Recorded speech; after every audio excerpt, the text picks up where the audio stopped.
ஜனவரி 12, 2026 இன்று காலை எழும்பி கல்லூரிக்கு செல்வதற்கு கல்லூரிக்கு சென்று விட்டோம். இன்றைக்கி ஃபுல்லாகவே ப்ராஜெக்ட் ரிவ்யூ தான். ஸோ ப்ராஜெக்ட் ரிவ்யூ அப்படியே போய்கிட்டே இருந்துச்சு. ஒன் சைடாக போயிட்டு இருந்து மதிய சாப்பாடாக சாஸ்டர் கொடுத்த சாம்பார் ரசம் மோர் அப்படியே சூடாக சாப்பிட்டோம். ஏன்னா கிளைமேட்டு செம சில்லுன்னு இருக்குதுங்க. மழை சொத்த ஊற்றிக்கினே இருந்துச்சு.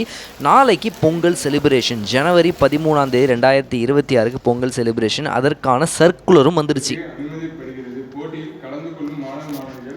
அந்தந்த போட்டியினை பொறுப்பாளரிடம் இன்று 12/1/2026 மாலைக்குள் பெயரை பதிவு செய்யுமாறு கேட்டுக்கொள்கிறோம். மேலும் பொங்கல் திருநாளை முன்னிட்டு 14/1/2026 புதன்கிழமை முதல் 18/1/2026 ஞாயிற்றுக்கிழமை வரை மாணவர்களுக்கு விடுமுறை அளிக்கப்படுகிறது.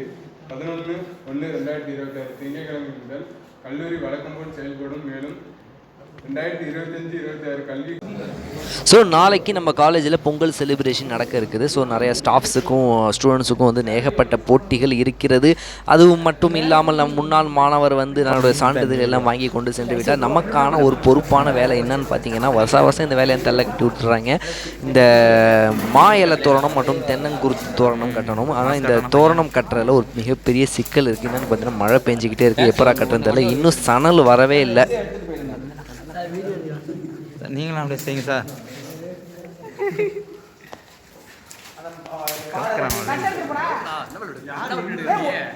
எப்பரா காசு எடுக்கிறது?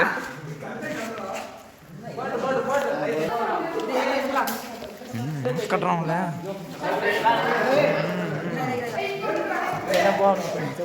போங்க போங்க போங்க.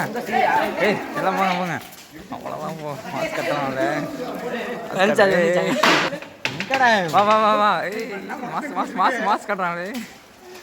மிச்சம் இருக்கிறது இவ்வளோ பேர் தான். சணல் வருவதற்கு ரொம்ப தாமதம் ஆன காரணத்தினால கிட்டத்தட்ட 6 மணி 6:30 6, 7 கிட்ட ஆகிடுச்சு. நாங்கள் எல்லாம் தோரணம் கட்டி முடிச்சுட்டு 7:30 வரைக்குமே ஹாஸ்டல் பசங்களை வச்சு தான் பண்ணோம். உண்மையாலுமே வந்து ஹாஸ்டல் ஸ்டூடெண்ட்ஸையும் தாண்டி அதர் இன்ஸ்டியூஷனுடைய ஸ்டாஃப் மெம்பர்ஸுமே வந்து ஹெல்ப் பண்ணியிருந்தாங்க. ரொம்ப ரொம்ப ரொம்ப அவங்களுக்கும் நன்றி. ஆனால் அவங்க வந்து பண்ணணும் அவசியமே கிடையாது. அவங்களும் வந்து அவங்க ஏறி அந்த ஸ்டாஃபே ஏறி கட்டினாங்க. என்னடா ஓகே பரவாயில்ல ஓகே அப்படின்னு சொல்லி மனமார்ந்த நன்றியை தெரிவித்து விட்டு அப்படியே இங்கே தண்ணீர் பந்தலில் விநாயகா ஃபாஸ்ட் ஃபுட்டு கடை வந்துருக்குது. அப்படியே ரிவ்யூ பண்ணி பார்ப்போம் அப்படின்னு சொல்லிட்டு இங்கே சாப்பிட்டு முடித்து விட்டோமுங்க. வந்து ஃபாஸ்ட் ஃபுட்டோட டேஸ்ட் வந்து ஒன்றும் ஆஹா ஓஹோன்னு சொல்லிக்கிறவங்க தான் இல்லை. கொடுத்த காசுக்கு ஒர்த்து ஃபுல்லாக இருந்துச்சு. ஒரு சிக்கன் ரைஸு பீஃப் ரைஸ் தான் 100 rupees தான். ஓகே, சப்ஸ்கிரைப் பண்ண மறந்துடாதீங்க. போய் நெக்ஸ்ட் பண்ணி